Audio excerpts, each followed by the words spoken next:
sou especialista de desenvolvimento da construção da ArcelorMittal Brasil Susplanos. E nesse vídeo de hoje, nós abrimos a nossa websérie sobre lajes mistas da ArcelorMittal Brasil. No primeiro episódio, nós vamos aprender como utilizar as tabelas de vãos e cargas do Polydeck 59S, que é a laje mista da ArcelorMittal Brasil. A ArcelorMittal Perfilor é a unidade do grupo responsável pelo fornecimento da telha-forma, que é o principal componente da laje mista. Essa telha-forma ela é produzida a partir de uma chapa de bobina galvanizada, cuja origem está na usina da ArcelorMittal Tubarão, na Serra do Espírito Santo. Uma vez produzido o aço, esse material desce até a usina da ArcelorMittal Vega, em Santa Catarina, através do sistema de cabotagem, onde ocorre o processo de galvanização por imersão a quente desse material. Por fim, as bobinas elas são transferidas até a unidade da ArcelorMittal Perfilor, em Lorena, no estado de São Paulo, onde ocorre a perfilação, processo pelo qual essa chapa de bobina ela se transforma na telha-forma. O Polydeck 59S é uma solução de fácil instalação nas obras e que está totalmente alinhada ao conceito do Stelligens, o método ArcelorMittal para a construção. Ele se apoia em três pilares: o pilar econômico, o pilar social e o pilar ambiental. O que isso quer dizer? Construções mais rápidas, mais seguras, mais econômicas e que produzam menores impactos no meio ambiente. Após a instalação da forma, que pode se apoiar tanto em vigas de aço, vigas de concreto, paredes de alvenaria, nós fazemos o posicionamento dos espaçadores, responsáveis pelo posicionamento correto da tela. E por fim, nós realizamos a concretagem. Feito isso, a nossa laje já está executada, já está pronta.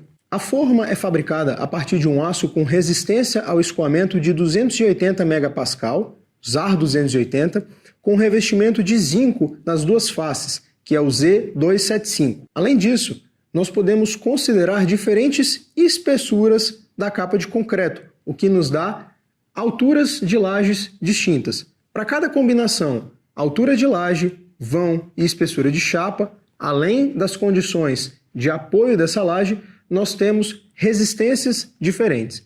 Essas informações que estão justamente contidas nas tabelas de vãos e cargas. E todos esses números exibidos no interior das tabelas são valores de cargas máximas sobrepostas ao sistema, expressas em decanewton por metro quadrado, que é equivalente ao quilograma-força por metro quadrado. Para cada espessura distinta da chapa de aço, nós temos três tabelas diferentes. A primeira delas refere-se à condição com dois apoios, ou seja, condição na qual a laje trabalha tal como um sistema biapoiado. A região clara da tabela ela representa todas as condições nas quais a execução ela pode ser feita sem escoramento. No caso do sistema com três apoios, como o próprio nome diz, além dos dois apoios externos, nós temos um outro apoio intermediário. E neste caso, a laje ela não se comporta mais como uma estrutura isostática e ela passa a trabalhar como uma estrutura hiperestática, ou seja, além de momento fletor positivo, nós temos momento fletor negativo sobre o apoio intermediário. O que isso impacta? Nós temos uma configuração mais favorável do ponto de vista estrutural e nós conseguimos chegar a uma carga sobreposta maior. No caso do sistema com 4 apoios, a ideia é a mesma, porém, ao invés de um único apoio interno, nós temos 2. Quando nós comparamos as tabelas de 3 e 4 apoios com aquela de 2 apoios, a primeira que foi mostrada, a gente observa que a região clara ela se expande, ou seja, nós conseguimos abranger vãos maiores sem escoramento. E isso é possível graças à melhor distribuição dos esforços na etapa anterior à concretagem.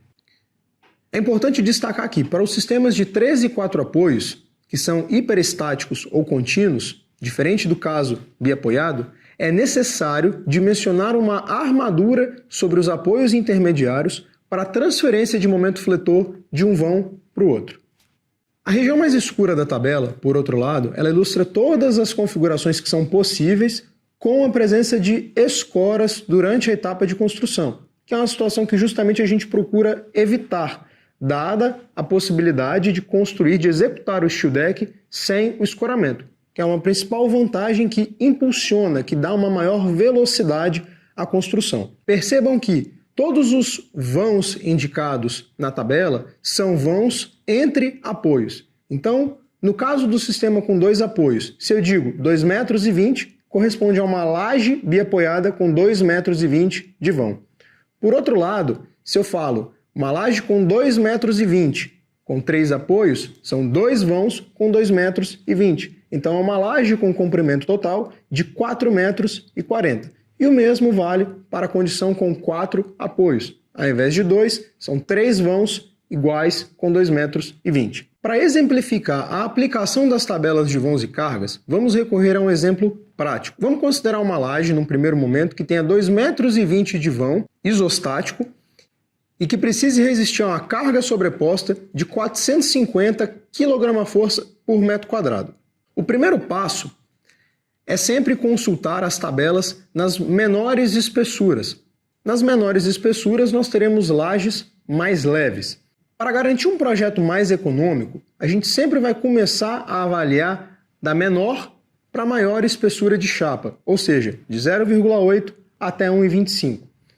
Feito isso, nós vamos entrar então na tabela de 0,8 milímetros e vamos procurar a coluna correspondente ao vão de 2,20 metros. Feito isso, nós vamos descer as linhas nessa coluna até encontrar um valor de carga máxima igual ou maior ao valor de projeto. Feito isso, nós vamos voltar nessa linha e ler a correspondente espessura total da laje. Observe que, no caso proposto, uma laje biapoiada com 2,20 metros de vão e uma espessura total de 11 centímetros, ela já proporciona uma carga máxima sobreposta de 830 kgf por metro quadrado, que é bastante superior ao valor de projeto. Por fim, para um segundo exemplo, vamos considerar agora uma laje que ela possua 6 metros total de vão com um apoio intermediário, ou seja, 2 vãos adjacentes de 3 metros. Nesse caso, nós vamos consultar a tabela referente ao sistema de 3 apoios. Vamos entrar na coluna correspondente a 3 metros e descer até achar um valor de carga sobreposta superior ao valor de projeto, 500 kgf por metro quadrado nesse caso. Então, observe que, nesse caso, uma laje com 0,8 de espessura de chapa e 11 centímetros de espessura total, ela é suficiente para atender os requisitos desse projeto. E o mais importante, sem a necessidade de lançar mão de escoras. Duas observações finais. Os valores de cargas sobrepostas máximas indicados nas tabelas são valores característicos. Então, nós não precisamos majorar os valores das nossas ações para consultá-las.